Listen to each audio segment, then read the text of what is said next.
अब यहां पर हुआ क्या कि ढेर सारे आईपीओज आ रहे हैं back to back. November month में ढेर सारे आईपीओज आए और मैंने ट्राई किया कि मैं हर आईपीओ के डिटेल्ड एनालिसिस बनाऊं, बैक टू बैक अपडेट करूं। बट अब यहां पर दुविधा क्या है, लोग बोल रहे हैं कि सर एक ही आईपीओ अप्लाई करने का पैसा है, कैपिटल ज्यादा फ्री नहीं है, बैक टू बैक ब्लॉक्ड है, मार्केट भी मोमेंटम में है, तो हम लोग ब्रेकआउट वगैरह ढूंढ रहे हैं। अब काइनेस टेक्नोलॉजीज में लगाऊं या आइनॉक्स ग्रीन में लगाऊं, ये बड़ा कंफ्यूजन है। आज के इस वीडियो में हम देखने वाले हैं कि अगर एक लॉट लगाने का पैसा है तो दोनों में से किस में लगाना है, काइनेस में लगाना है या आइनॉक्स में लगाना है, नंबर 1। नंबर 2, 2 लॉट लगाने का है तो एक एक लॉट लगाऊं या दोनों ही एक में डाल दूं कि एक में ही ज्यादा कॉन्फिडेंस है और वहां पे अलॉटमेंट के चांसेस इंक्रीज करूं। या काफी सारा पैसा है, 5 लॉट 10 लॉट का पैसा है, पैसे की कोई कमी नहीं है, राइट। तो क्या करना है ये आज इस वीडियो में देखेंगे और दोनों आईपीओ एक ही वीडियो में एनालाइज करने वाले हैं। चलते हैं विदाउट वेस्टिंग फर्दर टाइम, अब चलते हैं अपने एनालिसिस पे। बट यस, बिफोर दैट, अगर अभी तक आपने चैनल सब्सक्राइब नहीं किया है या न्यू यूजर हो, सब्सक्राइब द चैनल। जैसे यहां पर कोई भी लेटेस्ट वीडियो होगा, IPO analysis, stock breakout, strategies वगैरह, राइट, लाइव सेशन, वो आपको ऑटोमेटिक नोटिफिकेशन आ जाएगा। प्लस हमारे मोबाइल ऐप का लिंक का डिस्क्रिप्शन में आपको मिल जाएगा। चलो स्टार्ट करते हैं। अब 2 आईपीओ आ रहे हैं यहां पर, काइनेस टेक्नोलॉजीज। पहले जल्दी से इसके बारे में देखते हैं विदाउट वेस्टिंग, क्विक जल्दी एनालिसिस करने का ट्राई करते हैं। Leading end to end end IoT enabled solutions company है, ठीक है, यानी कि ये काम करती है यहां पर जो ऑटोमेटिक सॉल्यूशंस वगैरह होते हैं ना, उस चीज में ये प्रोवाइड करती है, ठीक है, काम करती है। अब नेक्स्ट पार्ट पर आते हैं, इंपॉर्टेंट पार्ट जो है उस पर चलते हैं सीधा। मोस्ट इंपॉर्टेंट, सेमीकंडक्टर की कंपनी है, तो ये जो शॉर्टेज आने वाली है वो माइंड में रख के एनालिसिस करेंगे। Kaynes technologies operates 8 manufacturing facilities in Karnataka, Haryana, Himachal Pradesh, Tamil Nadu, Uttarakhand. अब यहां पर हुआ क्या, सबसे बड़ा बेनिफिट क्या होता है जब आपके पास ढेर सारी मैन्युफैक्चरिंग फैसिलिटीज होती है, that too throughout the India, global, तब ट्रांसपोर्टेशन कॉस्ट ना थोड़ा सा कम हो जाता है, ठीक है। नेक्स्ट पार्ट पर आते हैं। In 9 months the company serve 229 customers in 21 countries, यानी कि एक्सपोर्ट ओरिएंटेड भी है, ठीक है। The company works with 871 vendors and sources raw material from various regions including North America, Europe, Singapore, यानी कि अपने रॉ मटेरियल जो मैं यहां पे सेमीकंडक्टर की बात कर रहा था वो बाहर से मंगवाते हैं, ठीक है। जल्दी से देखते हैं क्विकली फाइनेंशियल्स कैसे लग रहे हैं, क्या फाइनेंशियल्स में कुछ दम है या फाइनेंशियल्स में कुछ दम नहीं है, देखते हैं। एसेट्स की बात करें तो 378 करोड़ से बढ़कर हुआ 419 करोड़ के आसपास, ऑलमोस्ट मोटा मोटा 15%। फिर फर्दर ग्रोथ हुआ 622, वाओ, यानी कि इस क्वार्टर, इस ईयर में, नॉट क्वार्टर, इस ईयर में ऑलमोस्ट 50% जंप हुआ एसेट्स में। फिर फर्दर बढ़ के एक क्वार्टर में सिर्फ, ये देखो, ये था मार्च 22, ये है जून 22, यानी कि सिर्फ एक क्वार्टर, 3 महीने में 622 के एसेट्स हो गए 763 crore, wow, that's a massive jump. 2 साल में ऑलमोस्ट यहां पर इन्होंने एसेट्स डबल कर दिए, ठीक है। रेवेन्यू पर आते हैं, 370 करोड़ से चढ़कर हुआ 424, बढ़कर हुआ 710, यानी कि ये तो क्लियर है कि मार्च से 21 से लेकर 22 तक ये जो इनका ईयर रहा है, 21-20, क्या बढ़िया बम्पर ईयर रहा है, ठीक है। वापस हुआ 199, ऑलमोस्ट 200 करोड़ के आसपास। अब अगर इक्विवेलेंट बनाया जाए 200 करोड़, अगर ये एज्यूम किया जाए कि साल में, पूरे साल में सेम ग्रोथ, सब कुछ सेम रहा, तो भी 200 यानी 800 करोड़ के आसपास की सेल्स हो गई, तो ये तो क्लियर है कंपनी ऑन एन एवरेज 10 से 15% की रेट पे इजीली अपने रेवेन्यू को ग्रो कर रही है, ठीक है। पैट की बात करें तो 9 करोड़, फिर फर्दर जंप हुआ 9 करोड़, बट एक सेकेंड, 370 करोड़ की सेल्स पे भी 9 करोड़ और 400 करोड़ की सेल्स पे भी पैट 9 करोड़, 2% का मार्जिन सिर्फ, ठीक है। फर्दर 710 करोड़ की सेल्स पे हुआ 40 करोड़, ये जंप आया जो हम डिस्कस कर रहे थे कि 21 और 22 जो साल रहा है इनका, वो बढ़िया बम्पर रहा है। यहां पे मार्जिन भी 5% को क्रॉस कर गए, ठीक। अब यहां पर हुआ 10 करोड़, 10 बाई 40, अगेन वही ऑलमोस्ट यहां पर वही 5% के आसपास का मार्जिन चल रहा है, ठीक है। बोरोइंग्स की बात करें तो 143 करोड़, जो कि थोड़ा सा ड्रॉप हुआ 139 करोड़, अच्छी बात है। फर्दर जंप हुआ 169 करोड़ के आसपास और फर्दर 186, यानी कि बोरोइंग्स भी थोड़ा सा बढ़ रहा है, ये हिट ले रहा है, अब यहां पर इस चीज को ऐसे समझो कि 143 से 186 हुआ, अगर ये बोरोइंग्स उतना नहीं बढ़ता तो प्रोबेबली यहां पर कहीं ना कहीं इंटरेस्ट कॉस्ट थोड़ा सा बच जाता, नेवरलेस नेक्स्ट पार्ट पर चलते हैं कि कंपनी जो पैसा उठा रही है वो कहां लगाने वाला है, वो मोस्ट इंपॉर्टेंट रहता है। कई बार हम लोग देखते हैं कि यार जैसे हम लोगों ने देखा कार ट्रेड में फुल ओएफएस था, बर्बाद, पैसा बर्बाद। ठीक है, ऑब्जेक्टिव ऑफ द इशू पे आते हैं, ये रहा रीपेमेंट और प्रीपेमेंट ऑफ दिस तो इन बोरोइंग, जो कंपनी ने हम लोगों ने देखा बोरोइंग्स ले रखी हैं, funding capital expenditure towards Karnataka and Haryana manufacturing facilities. अच्छी बात है, और मैन्युफैक्चरिंग फैसिलिटी बढ़ेगी, प्रोडक्शन बढ़ेगा, एक्सपेंशन होगा, सेल्स बढ़ेगी एंड अगेन पैट बढ़ेगा। इन्वेस्टमेंट करने वाले अपनी खुद की सब्सिडरी वगैरह में, ठीक है, जो कि ऑलरेडी यहां पर setting up a new facility और एक्सपेंशन होगा। ठीक है, अब इंपॉर्टेंट डेट देख लेते हैं जल्दी से। तो ये हुआ 10 से लेकर 14 तारीख तक आईपीओ रहेगा, 17 तारीख तक आईपीओ के अलॉटमेंट आएंगे, 18 तारीख को अनब्लॉकिंग और रिफंड आएगा, 21 तारीख को शेयर्स और 22 तारीख को स्टॉक लिस्ट होने वाला है एनएससी और बीएससी दोनों पर। ठीक है, अब इंपॉर्टेंट नोट, फेस वैल्यू 10, ये चीज मुझे सबसे ज्यादा अट्रैक्ट करती है, और वो मुझे अट्रैक्ट क्यों करती है वो समझना। अगर मार्केट में कई लोगों ने बोला भी कि सर फेस वैल्यू की इंपॉर्टेंस क्या है, वो है लिक्विडिटी। पेटीएम का जब शेयर आया तो वो पहले 10 रुपीज की फेस वैल्यू पे था ऑफ द मार्केट में, राइट। उस टाइम पर अनलिस्टेड शेयर्स में वो 22,000 के आसपास कहीं ट्रेड कर रहा था। 1 रुपीज की फेस वैल्यू पर आया, हो गया 21,000, 2100, बात वही हुई। But look at the supply बढ़ गई ना, नंबर ऑफ शेयर्स बढ़ गए, फ्री फ्लोट बढ़ गया, ये एक प्रॉब्लम है। आउटस्टैंडिंग नंबर ऑफ शेयर्स बढ़ जाते हैं। ठीक है, 10 रुपए की फेस वैल्यू पर ये बैंड रखा है 559 टू 587। जो लोग नए हैं, फर्स्ट टाइम अप्लाई करेंगे, हमेशा अप्लाई करना है अपर बैंड पे 587 पे। 25 शेयर्स के आसपास का एक लॉट है जो कि बनेगा 14,675 का। ठीक है, अब आते हैं मोटा मोटी बात पे कि कंपनी कितना उठा रही है, कितना लेके जा रही है, और कंपनी में कितना जा रहा है वो इंपॉर्टेंट है। इश्यू साइज है यहां पर 857 करोड़ का, जिसमें से 530 करोड़ जो है वो जाने वाला है कंपनी के पास एक्सपेंशन में, मानेसर वाली, कर्नाटका वाली, सब्सिडरी वाली, लोन रिपेमेंट, यानी कि ऑलमोस्ट 60% के आसपास। ऑफर फॉर सेल यानी कि सेलिंग शेयर होल्डर्स, प्रमोटर्स के पास जाएगा, ये 40%। ओके है, बट अगर ये थोड़ा सा और कम हो सकता था, would have been better. But financials देख के लग रहा है ग्रोथ अच्छी है, जिस हिसाब से 60% जा रहा है, और जो इन्होंने ऑब्जेक्टिव्स दिखाए हैं वो भी फिर भी बेटर है। ठीक है, अब आते हैं नेक्स्ट पार्ट पे, ओवर सब्सक्रिप्शन और प्रमोटर होल्डिंग्स पे।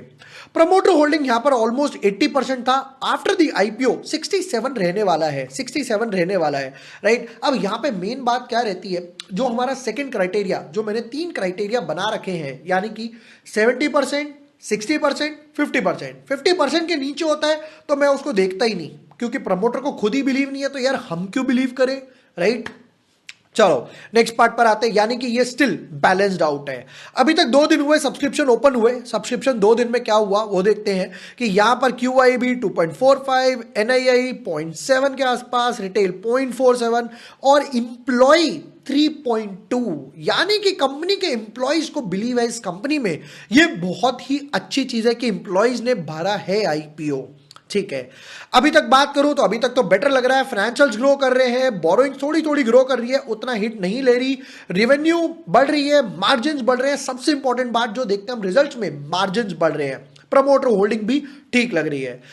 अब यहां पर बात करें 587 रुपीज पर शेयर की, 25 शेयर्स के आसपास, मेरे हिसाब से, मेरी कैलकुलेशन जो ये 12 से 15% ग्रो कर रहा है, तो मार्केट जिस हिसाब से मूड में है तो यहां पर 16 टू 25% लिस्टिंग गेन्स मिल सकते हैं, 16 टू 25% लिस्टिंग गेन्स मिल सकते हैं। चलो ये तो बात हो गई काइनेस की। अब देखते हैं कि आइनॉक्स ग्रीन में क्या चल रहा है, क्योंकि ये जो ग्रीन सेक्टर जिससे आया है निकलकर, ये ग्रीन जिस सेक्टर से निकलकर आया है वो इंपॉर्टेंट बात है। तो आइनॉक्स की 2 सब्सिडरी हैं, एक लीजर और एक विंड देख लेते हैं जल्दी से, विंड में क्या चल रहा है। चलो ग्रीन की बात करें, अडानी ग्रीन भागा, वारे रिन्यूएबल्स भागा, तो सेक्टर तो ठीक लग रहा है। ठीक है, अब देखते हैं क्या है, wind power operations and maintenance वगैरह में है कंपनी। ठीक है, जो इनकी subsidiary, the company is a subsidiary of INOX wind, जिसका मैंने चार्ट खोल लिया, वो भी देखेंगे चार्ट वगैरह क्या बोलता है। ठीक है, company has a presence in Gujarat, Rajasthan, Maharashtra, Madhya Pradesh, Karnataka, AP, Kerala, Tamil Nadu. ठीक है, यूपी नहीं है, उत्तराखंड नहीं है, नॉर्थ की साइड उतना नहीं है, यहां पर साउथ की साइड ज्यादा दिखाई दिया और थोड़ा बहुत वगैरह वेस्ट की साइड है। ठीक है, नेक्स्ट पार्ट पर आते हैं। अब पहले एक बार ना आइनॉक्स विंड का चार्ट देखेंगे। आइनॉक्स विंड का चार्ट क्या बोलता है, ये देखो।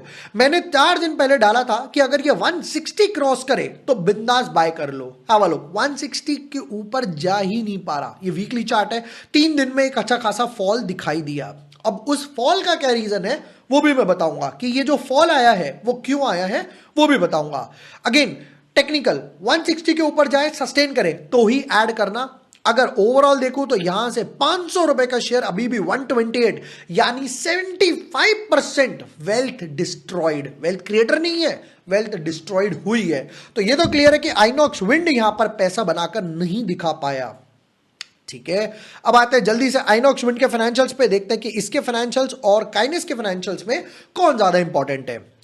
चलो, 2300 करोड़ के एसेट्स थे जो कि बढ़ के हुए 2600 करोड़। अच्छी बात है, 10% 12% के आसपास ग्रोथ है। बट एक मिनट, ये क्या सडनली है 500 करोड़ के आसपास के एसेट कम हो गए। हमें चाहिए एसेट बढ़ जाए, जहां पे काइनेस का 21-20 अच्छा रहा था, बट ये कम हो गया। देखते हैं क्यों। फिर थोड़ा सा बढ़ के 7 करोड़, 2100 करोड़ के एसेट में सिर्फ 7 करोड़ की बढ़ोतरी हुई एक क्वार्टर में। 3 महीने में सिर्फ 7 करोड़ के एसेट जुटा पाए। नेवरलेस, नेक्स्ट पार्ट पर आते हैं रेवेन्यू। एसेट्स तो अभी तक अच्छे नहीं लगे। रेवेन्यू 172 करोड़ जो कि जंप होकर थोड़ा सा हुआ 186 करोड़, जो कि थोड़ा सा जंप हुआ 190 करोड़। रेवेन्यू में तो 3 साल में कुछ खासा ग्रोथ नहीं दिख रहा। अब हुआ 63 करोड़ के आसपास, 63 यानी कहीं मोटा मोटा 240 करोड़ 250 करोड़ के आसपास। ठीक है, यानी इस साल थोड़ा सा बेटर हो सकता है। पैट की बात करें 1 करोड़, 170 करोड़ की सेल पर सिर्फ 1 करोड़ का मुनाफा, बेकार। -27 crore loss, -5 crore loss, -11 crore loss, back to back 3 साल से लॉस। सेबी का रूल यह बोलता है कि अगर लास्ट 3 साल में आप आईपीओ ला रहे हो और लास्ट 3 साल में आपने लॉस किया है एक भी बार, तो आप रिटेल वालों को सिर्फ 10% ही दे सकते हो। ठीक है, बोरोइंग्स देखे तो ऑलमोस्ट 1000 करोड़ की बोरोइंग्स थी, जो कि जंप होके हो गया 1400 करोड़। यही रीजन है कि यहां पे लॉस पोस्ट हुआ है, क्योंकि सारा पैसा कहां जा रहा है, इंटरेस्ट कॉस्ट में, जो कि ड्रॉप होके हो गया वापस 500 करोड़। अच्छी बात है। अब ये रीजन है, यहां पर इन्होंने बोरोइंग्स कम करने के लिए अपना कोई एसेट वगैरह हटा दिया, कोई एसेट वगैरह बेच दिया। ठीक है, जो कि ऑलमोस्ट यहां पर बोरोइंग्स भी वही 900 करोड़, मानी कि बोरोइंग्स और एसेट्स में इस साल कुछ देखने को नहीं मिला। बट ये जो 12 करोड़ का डेंट है, 12 करोड़ का डेंट, ये थोड़ा सा चुभ रहा है, ये थोड़ा सा ना पिंच कर रहा है, एक ब्लैक स्पॉट बना हुआ है बैलेंस शीट पे। फाइनेंशियल्स डाउटेडली बेकार लग रहे हैं, क्यों, क्योंकि कंपनी लॉस मेकिंग है। ठीक है, नेक्स्ट पार्ट पर आते हैं कि कंपनी पैसा क्यों उठा रही है। रीपेमेंट और प्रीपेमेंट करनी है बोरोइंग्स वगैरह की, जो सेम उनका था। ठीक है, ये जो बोरोइंग देखी 900 करोड़ के आसपास। इंपॉर्टेंट डेट देख लेते हैं। 11 नवंबर को आईपीओ ओपन हुआ, यानी कल 15 तारीख तक रहेगा। 18 तारीख को अलॉटमेंट वगैरह आएंगे, 21 तारीख तक रिफंड्स, अनब्लॉकिंग, और 23 तारीख को ये लिस्ट होगा अगेन कहां पर, दोनों बोर्सेस पे, एनएससी और बीएससी पर। चलो, अब आते हैं इंपॉर्टेंट नोट पर। अगेन इसका भी फेस वैल्यू 10 है, बहुत अच्छी बात है। जहां पर फेस वैल्यू 1, 2, 5 हो, वहां पर थोड़ा सा इक्विवेलेंट बनाना पड़ता है। ठीक है, इन्होंने प्राइस लॉटमेंट रखा है 61 to 65 के आसपास। 230 शेयर्स है, यानी कि एक लॉट में मिलने वाला है 14,950 रुपए। ठीक है, अब आते हैं इंपॉर्टेंट नोट पे। वो उठा रहे थे 60-40 के रेशियो में, जरा इनका भी देखें। 740 करोड़ पैसा उठा रहे हैं मार्केट से, जिसमें से 370 करोड़ जाएगा कंपनी के पास डेट रिड्यूस करने के लिए, बोरिंग्स वगैरह कम करने के लिए। ठीक है, माइंड यू इन्होंने एक्सपेंशन नहीं दिया, काइनेस ने एक्सपेंशन दिया, सब्सिडरी में इन्वेस्टमेंट वगैरह दिखाया है। ठीक है, और बाकी 370 करोड़ जाएगा कंपनी के पास, यानी ऑफर फॉर सेल। अब वो ऑफर फॉर सेल कौन है वो भी देख लो। Inox wind limited is the promoter, इनके पास जाने वाला है। और वो यही रीजन था जो मैं बता रहा था, ये रीजन है।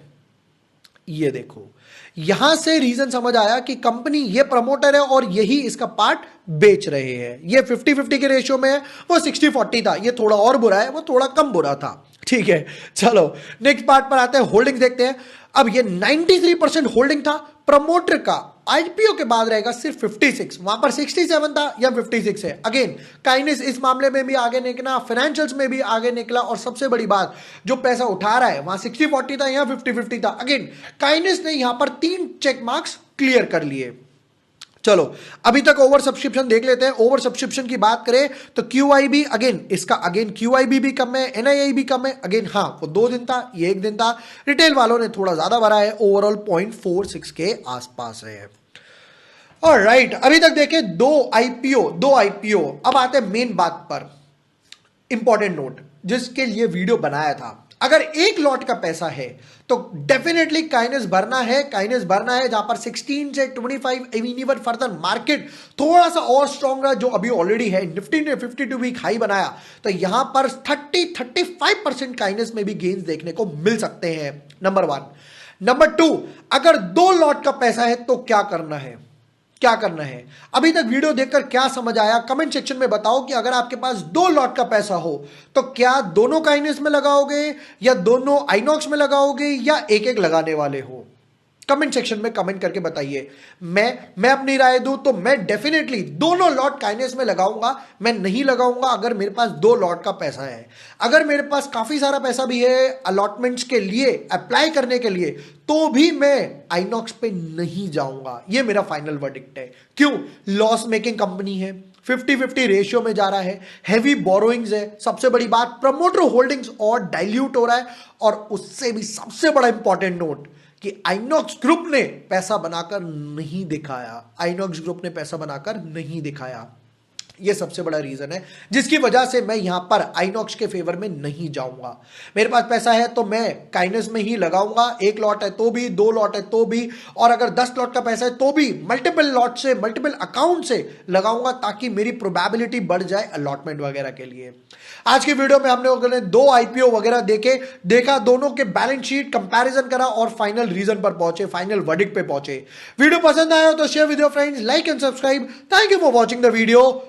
Lots of love.